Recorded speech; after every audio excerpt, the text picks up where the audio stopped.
Have you ever heard of Bob's the Oil Guy? Have you heard of this website, Bo? No, but I think I like him already. It is the most incredible website on the internet. It is a website that is visited by tens of thousands of people who just want to talk to each other about motor oil. That's it. They just want to talk about motor oil.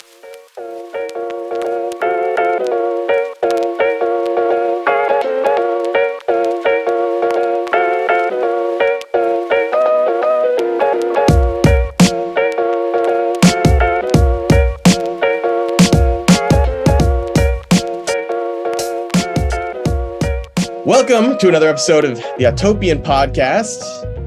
Bo Bachman, Jason Torchinsky, and I, David Tracy, we're going to be talking about stories that have done well on the Autopian, our website. Sure, important. You should read. You should also listen to our podcast on Google, Apple, Spotify. and then What's that other thing called? Sure. Yeah. Is it Switcher? It's like some Switcher. Anyway, if you have it, you know it. That's the thing. If you have it, you know it. yeah. That wherever you get your podcasts, probably on floppy disk. That's right.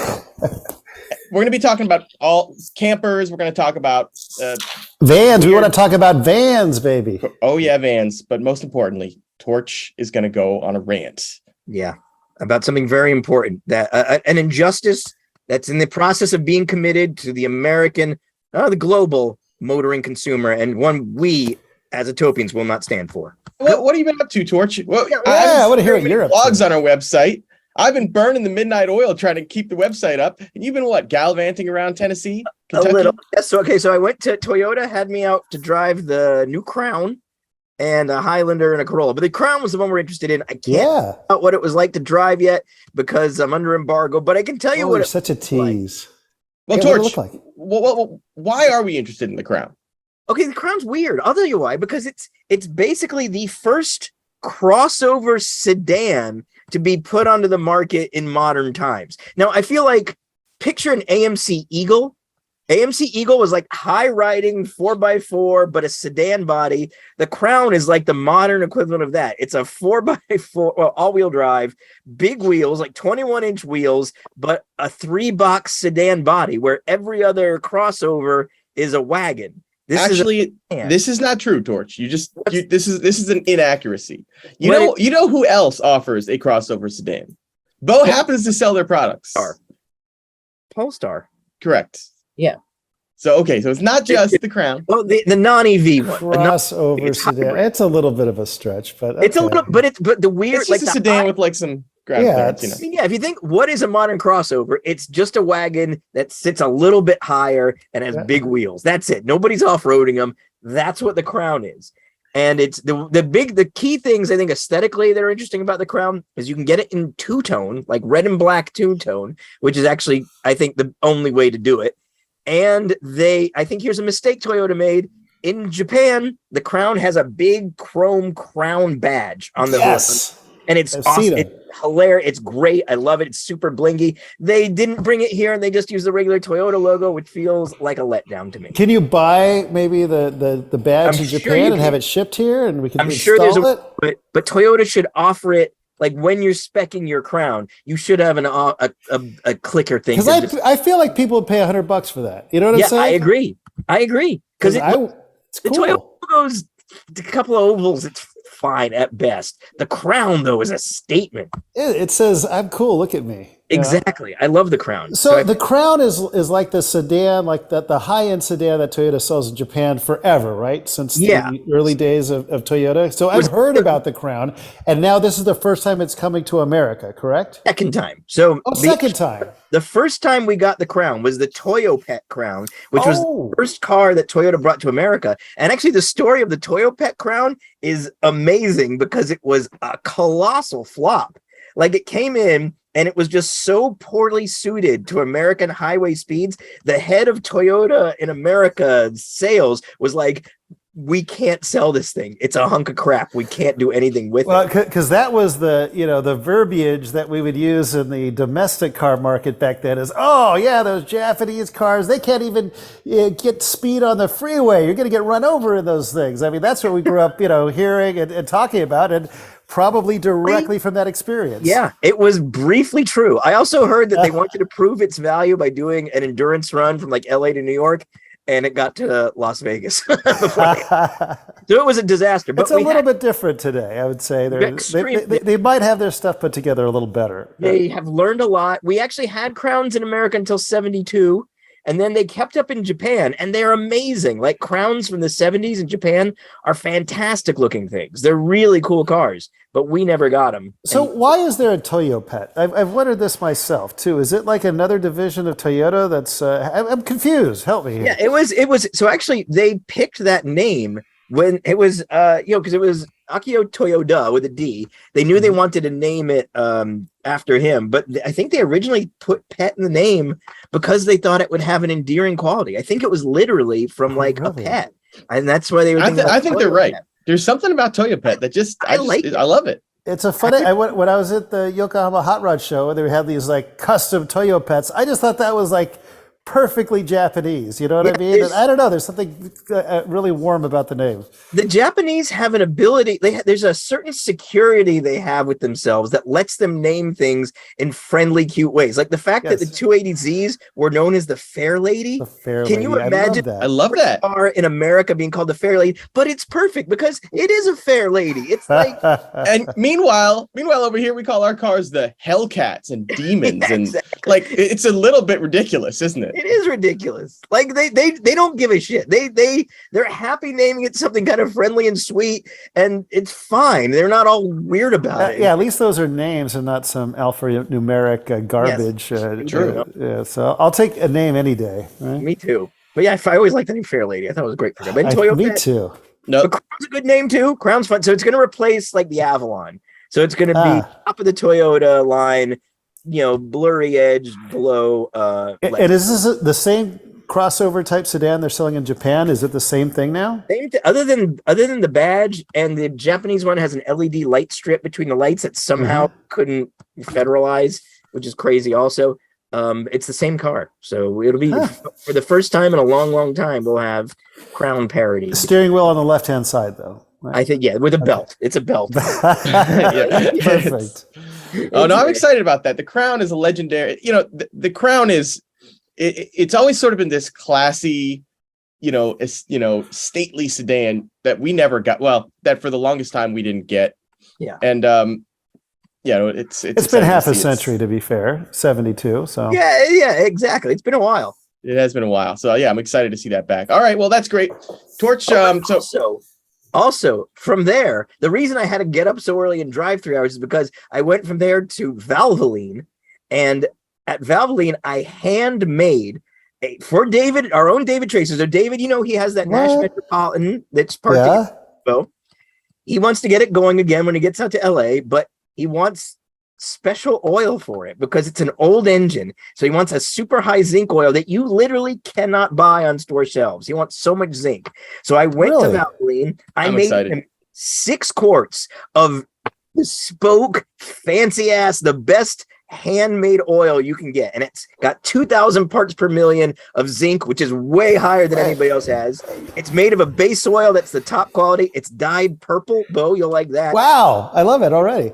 This is wait, custom purple oil. I'm in love. I'm pumped. How's Valvoline oil. I called the batch Metro Magic in honor of David's Metropolitan, and it's a special Valvoline oil that will only exist in David's car. 20W50. It's some thick stuff. Wait, I am actually blown away by this. Wait, how are you able to mix your own batch of oil? First of all, is this like something Valvoline does? I mean, what are you talking about? They do it for racing. So I'm about positive it's the first time they've done it for a Nash Metropolitan. But if you're a big racing client, they'll do it. So I went to their lab. They have a lab facility in Lexington, Kentucky. Met a great scientist there. Multiple great scientists, and they walked me through the process. And you have like a base oil, and there's different grades of that. And they taught me about that, and I learned that the viscosity of an oil, the thickness, all has to do with how it's all once you get down to the molecular level, it's all mechanical. Like the reason an oil is thicker is because these chains of carbons are just longer, and they just they get in each other's way when they flow. So picture the difference between a bunch of bowling balls flowing down a river and a bunch of huge logs. The logs are going to bounce into each other and be slower. The bowling balls will just kind of flow. That's all that's going on. So a 2050 oil just has a longer chain of carbons. So we dug into all this other science. We had a great base oil.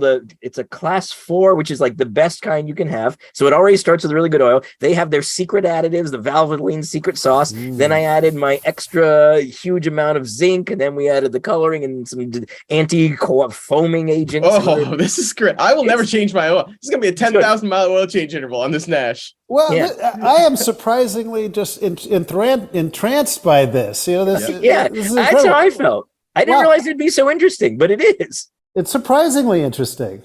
Yeah. And anyway. So David, in your wisdom, I got to hear on this side, what do you need the extra zinc for, and how do you know that you need it? This is all cool information. So the old cars, they don't have, so they've got flat tappets, which means there's not like a roller. But the camshaft, the lifters are flat, and so the camshaft is basically riding against a piece of flat metal instead of something that is rolling. So usually older cars have zinc, and that sort of softens that interface between the cam lobe and the flat piece of metal. It is thought that modern cars, because they have a roller, they don't have as sort of aggressive of an interface, so they don't need as much zinc. So modern oils don't have as much zinc because it can affect your catalytic converter efficiency. It can actually ruin your catalytic converter if you have too much.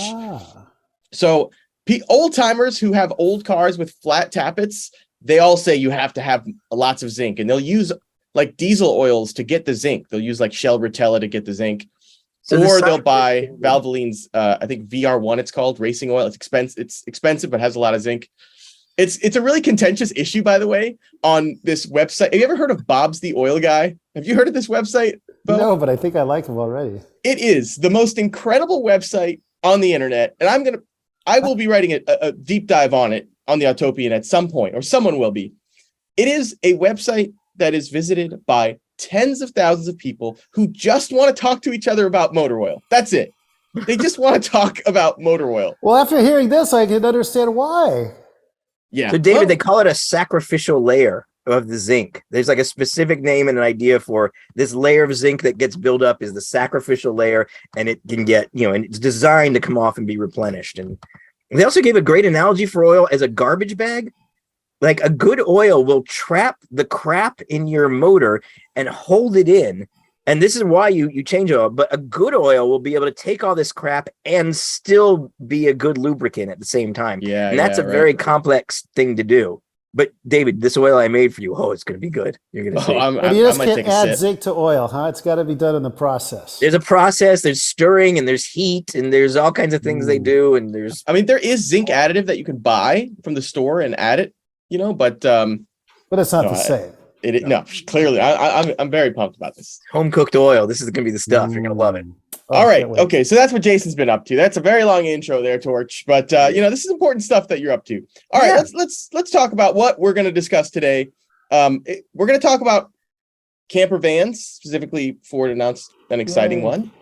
We're going to talk about speaking of sleeping in vehicles, we're going to talk about a groundhog that is ruining my life. Then we're going to talk about some stories that have done well on the Autopian this week, including a rant from Jason Torchinsky about Glovebox release buttons on infotainment screens. I'm so ready to rant about that. All right, keep it together, Torch. All right, hear it live. All right, so okay, let's talk about this new Ford Transit Trail because it is kind of. Well, it's pretty much exactly what I've been saying some automaker needs to come out with. Like for probably the last 5 years, if you had asked me, if you were an automaker and if you were a product planner, what would you come out with right now? What would it be? I would have said some sort of van that you could easily make your own, and not for a business, but like for just some young kid who wants to own something and camp in it and, do their own thing with it. And so there's the Ford Transit Trail. I'm going to pull it up and, I wonder if you have any thoughts here, Bo, being the prolific Ford man. I've got a lot of thoughts. I'm incredibly excited about this product because I completely agree with you. I grew up with vans. Galpin was very involved with vans from before I was born until now.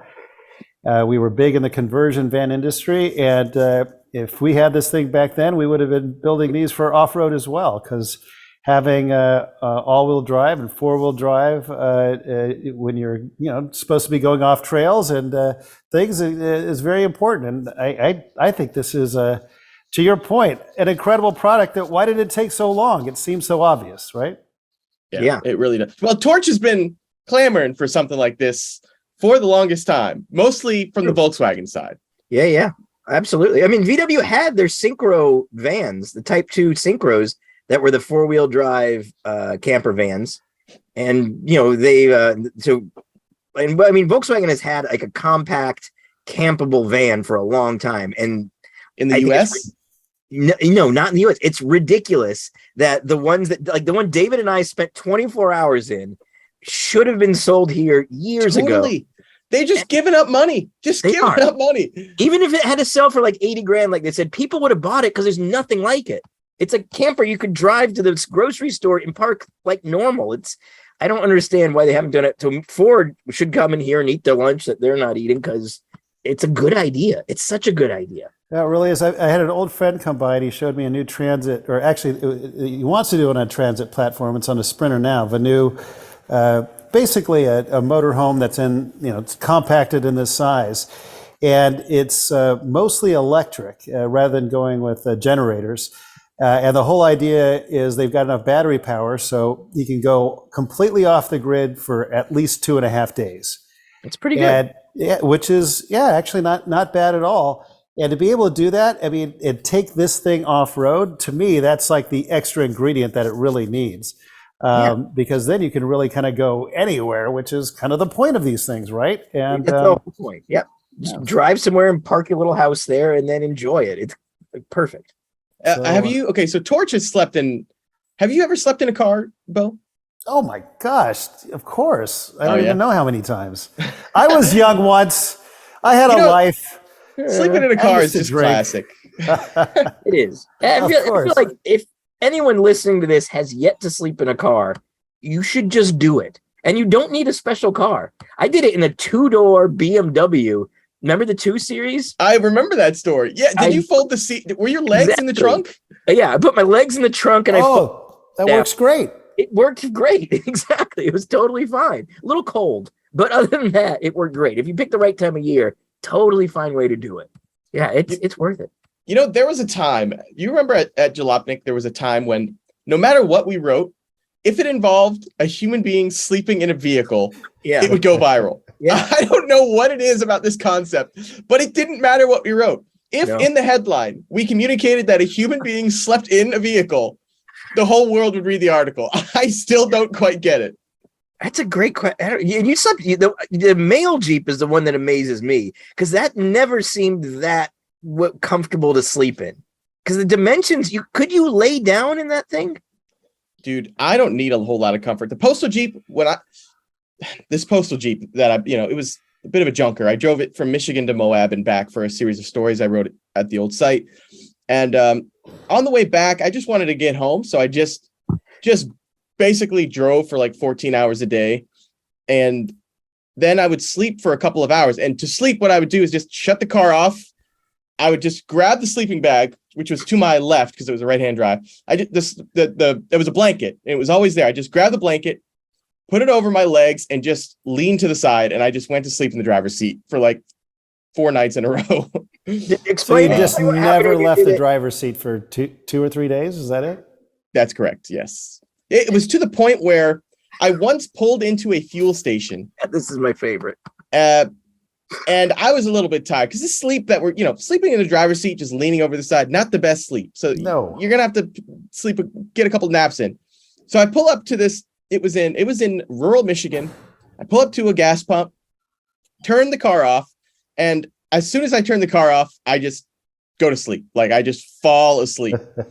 But it's just a nap, and then 5 minutes later, I get up and I fuel up the Jeep. And the guy at the fuel pump across from me, I was like, "Hey, how you doing?" He's like, "I just called the police on you." I was like, "That's a strange way to greet someone. That's very bizarre." And then he just left. And well, before he left, he was like, "Look, I saw you fall asleep as soon as you stopped your car, and I figured there must have been some sort of health condition, so I called the police." I'm like, "He thought you died." I'm like, "If you thought I died, why don't you just knock on the window and see if something's okay, if you could help or something?" I don't know. Because you're scary. That's why, David. At that point, I really was. I was wearing pajamas. It was not good. Then he had to explain to the cops that he wasn't like just homeless and living in the male Jeep. Yeah, it's. It was your bunny pajamas as well, I bet. No, I wish it. If it had been some onesies, oh, that would have been great. I've seen David fall asleep like that too, and it is kind of alarming. Like they shut off. He just shuts off and he just drops. Like shutting off a computer. Like, yeah, no. It is. It actually takes longer to shut down a computer than you do a shutdown thing. David just cuts power and then it's just out. You know what, Torch?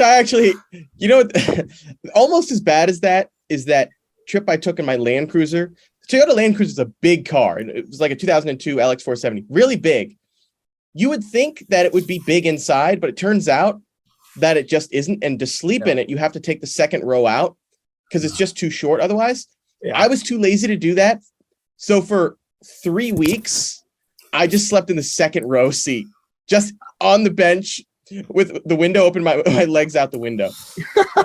David. Yeah.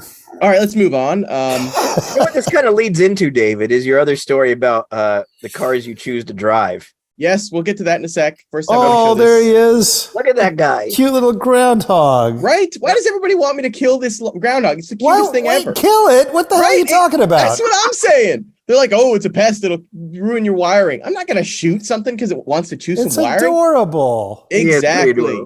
He did eat a lot of your wiring, though. Look at him. Yeah, but he did adorably. It really is. It's a little ball of fur. Yeah. It is trying to kill me. There's no question about it. Oh, look, I just love this guy now. It made a nest against my catalytic converter. That's 1,000 degrees. Of all places, it is trying to set my car on fire. There's no question. Oh, wow. Yeah, look at that. Oh, and then it chewed the wire. That's awesome. Chewed my my brake light wire. It chewed up my ignition coil wire. It also chewed up my took a dump on my engine. Look at that. Took a dump on the top of my engine. Is that what groundhog scat looks like? This is my new favorite animal. Yeah, he's great. So, but we were talking about maybe he's going to be the new Autopian mascot. And we're going to make some shirts with the little wire chewing. It'd be perfect. Yeah, I'm going to draw some stuff up because look, he chewed up a whole bunch of hose. Look at that guy. He is pretty cute. Anyway, I'm a fan of him, even though he is the reason why my turn signals, my left turn signal, and my windshield wipers don't work. Well, thank you for not murdering our mascot. We appreciate that. That's right.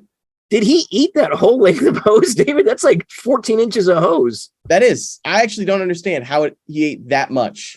What do they normally eat? Maybe you should bring in some food.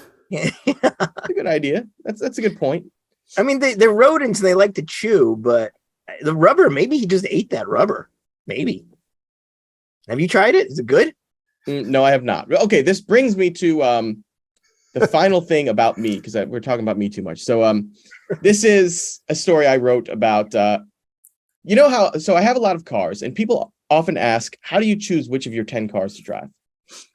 And I found out. The one that's running. Yeah. That's actually important, of course. The one that's running, the one that's like easiest to get out of the driveway. But if they're all running and they're all easy to get out of the driveway, do you just choose at random, or do you just choose the one you want to drive? And I always thought that I would just drive the car that's the most fun. But last summer, I was driving the Lexus, and I was finding myself in this Lexus like 75% of the time. And I don't even like the car. It's boring. It's an automatic 4-speed slush box, extremely slow, weighs 5,200 pounds. But I kept driving it. And I just didn't know why until one day I was driving. I was like, what am I doing in this car? And I think it's possible that I'm getting old and my body's saying, these rattle traps that you own, you can't keep driving them. I don't know. But I sold it and bought a 65 Valiant. Yeah, that'd solve it. That'll relieve that temptation. Yeah, exactly. I mean, that's kind of what I do. I don't really have, for my personal cars, I don't have anything that's that comfortable, really. But I mean, I don't know. But I'm actually always, like, even in the POW, I'm never uncomfortable. What about you, Bo? You often drive that 911, right? You hit the big 3.0. Is that what you're trying to say? You're getting old? Is that what I heard? I don't know why. I mean, why else would I be instinctively grabbing the key to a car I'm not that interested in, you know? Ease. I think it is about comfort. Is it easy? Is it just easier in any way, David? I never thought I cared about comfort, but I don't think I get to make that choice. I think you're right. I think it's your body. I think after all this punishment and all that you just described doing to it, it's like, just give me a freaking break, will you? True. Just let me relax for a couple minutes here, David, and just ease off on shit. Don't make me folded with my legs out a window. Yeah, it's just terrible what you're describing, what you do to yourself. Yeah. But by the way, I mean, I actually fall into this trap myself because I feel like the luckiest guy in the world. I can drive all these, crazy exotic cars if I wanted to. We've got, I got like it's like literally a dream come true over here. And I end up going to my same car and driving it, and because it's easy and it's not always like the funnest car to drive. Now I do have the 911, so that's the kind of best of both worlds. Yeah. But no, I'll find out, why aren't I driving more cars? It's just because I just do what's easy. And that's what it sounds like you're doing. Part of the human condition. What is your go-to one, Bo? Is it the Bronco? Bronco's the other one. Yeah. Yeah. Those are my main two. So I think that is part of the human condition. It's like, keep things quiet, keep vibrations down, just don't get bothered by stuff. Well, that is why they spend billions of dollars making these cars quieter and more comfortable, and that's why people pay all the money for these Luxo rides. Yeah, so maybe this is a little bit of comfort. They all go to A to B, Yeah, it's true. You're getting there the exact same. But yeah, maybe now in your reviews, David, you'll have a little more sympathy for the boring people out there who just don't want to be miserable all the time. Yeah, I know. All right, let's talk about some other stories that did quite well on the Autopian. Amazing. This one, I'm still trying to understand this. You guys have to explain this to me. Okay. So you know how on some cars, I think Ram had it since like 2005. They call it multi-displacement system. Basically, they just turn off certain cylinders. I think Ford does that too, right? We're like, I thought it was General Motors. GM pioneered. GM definitely does. They were the first. Yeah. Okay, they were first. Okay, Ram has done it a long time too. Basically, it's cylinder deactivation. You just turn off some cylinders and increase your efficiency. And well, typically this is done with like, fancy actuators in the valve train. But this YouTuber just took the top of his engine apart and he removed the rocker arms that typically actuate the valves. And so he just, what he did is he tried to see how few cylinders he could drive on and if he got better fuel economy with 3 cylinders, 2 cylinders, and 1 cylinder. Amazing. I'm amazing. Okay, well, that's a good experiment. I was wondering why the hell he did this. It's a great experiment. Robot Cantina is the YouTuber. And you just got to check it out because I don't want to give it away, but it's just madness. Yeah. It is astoundingly good. Can you give it a little bit away? I know you want people to go to let me just say, Autopian.com. Let me just say, it isn't as there's a reason. We're trying to do a show here, David. Just give them some information. We can tell them. They can still read it. I think it's still worth it. Look, there's a reason why people aren't tearing the rocker arms out of their engines. Like it's not good. The drivability becomes a nightmare, and the fuel economy actually not great. There's actually zero value. Worse. It actually got worse fuel economy with like 2 and 1 cylinder than it did with, I think, was there a slight advantage to 3 over 4? It was it was similar. It was like, the point is you're losing much power and your fuel economy is not going up. I'm amazed it ran on 1, to be honest. Yeah. That seems incredible to me that you could actually get it to run and do something on 1 cylinder. It must have been amazing. I love that the guy did that experiment. I think it's brilliant. And was it a stick shift? Oh, like a 5-speed, or was it an automatic? I think it was a 5-speed. It was a 5-speed. Yeah. So do you have to like shift it like to? Did I see like fourth? Was that like the only gear he was using? Oh, yeah. The gear. Yeah, there was no like. You can't go into fifth gear with one cylinder. You just have zero power. Yeah. Yeah. Anyway, it's hilarious, and I'm glad people find it as amusing as we do. All right, I'm gonna briefly mention that I was in O'Reilly Auto Parts last week, and I met a gentleman from Monroe and Associates who owns he owns 2 of 200 Chrysler Aspen / Dodge. Yes, he owns 1%.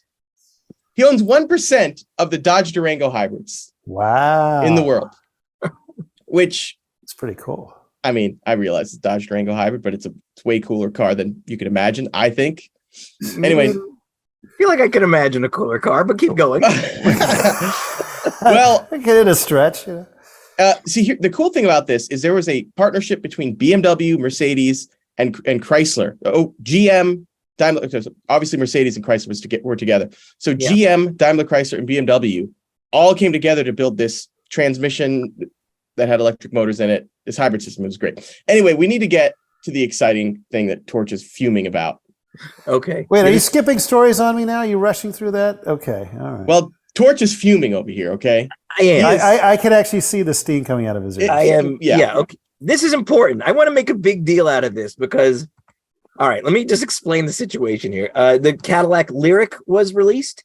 And some of the examples of it have been going out to various YouTubers and people. So we've been starting to see more features of it. And one of the features that we happened to see was how the glove box gets opened. And very high tech. Very high tech. It gets opened. You navigate to a menu on the center stack touchscreen, and you find the icon that says glove box release.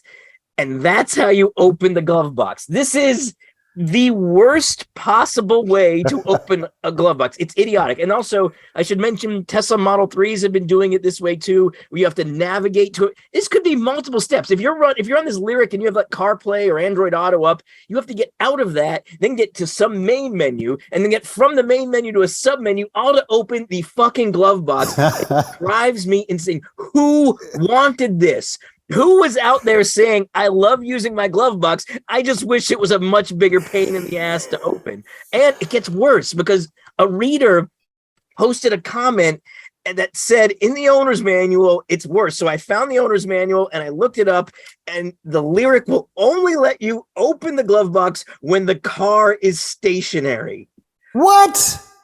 Exactly. Why does any of this exist? I would say right now, before too many Lyrics get out, the right thing for GM to do would be to recall all these fucking cars, crush them, and start over.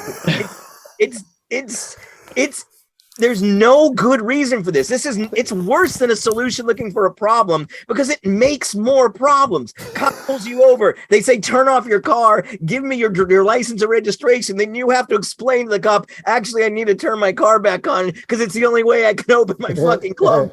Have fun explaining that to an already pissed off cop.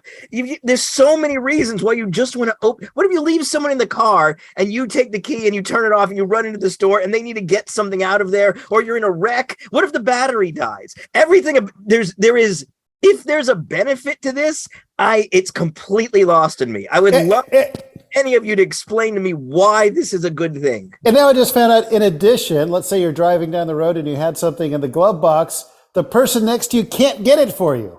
Is that what I'm hearing? Yes. No, they can't until you stop. You have to stop and not be moving, and then the person can get it out. So why did you put something in your glove box? I think it's it's probably the case that if someone is in the passenger seat, it allows you to do it. That's the case for a lot of functions. David, read what the owner's manual says. Just read me verbatim what it says. Okay, fine. I sent it to you. Let's bring up that owner's manual. Oh, okay, I let's do it. understand what you're saying, and I think it's sweet that you're trying to carry some water for GM here. But here's what it says: to open the glove box, the vehicle must be stationary. That can't be real. Period. Go to the infotainment virtual controls. Glovebox release. Okay. Get to the home screen. That is the most absurd sentence I've ever seen in automotive history. To open the glove box, the vehicle must. I can't believe that sentence was uttered by an automaker.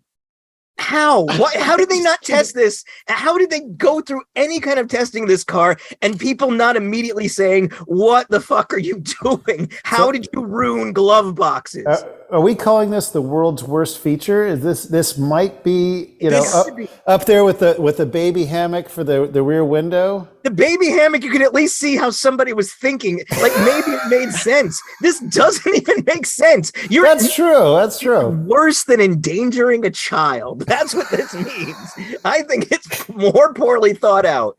Can it be cheaper?